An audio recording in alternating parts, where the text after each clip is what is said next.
त्यो हुन्छ के भन्छ यसलाई डिसवासर त्यो हुन्छ मन पऱ्यो लिने अरे अन्त चेक गर्दै हुन्छ मन पऱ्यो लिने अरे हेर्दै हुन्छ प्राइसको हेर्दै हुन्छ कति हो प्राइस अनि खोज्दै हुन्छ अनि अदिसी चाहिँ टिभी हेर्दैछ 20 वर्ष ठिकै छ नि अदिसी चाहिँ टिभी हेर्दैछ बसेर म चाहिँ यहाँ भिडियो बनाउँदैछु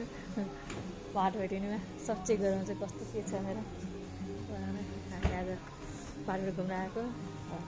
तल गएर जुत्ता आएर जुत्तै थिएन रहेछ मनै पऱ्यो नि जुत्ता आएर तल फर्केर आएँ सधैँ हेर्दैछ प्राइसहरू लिस्टहरू खोज्दैछ यस्तो गर्मी लागेको अन्त आजको चाहिँ हाम्रो बाटो भेटिनुको सफर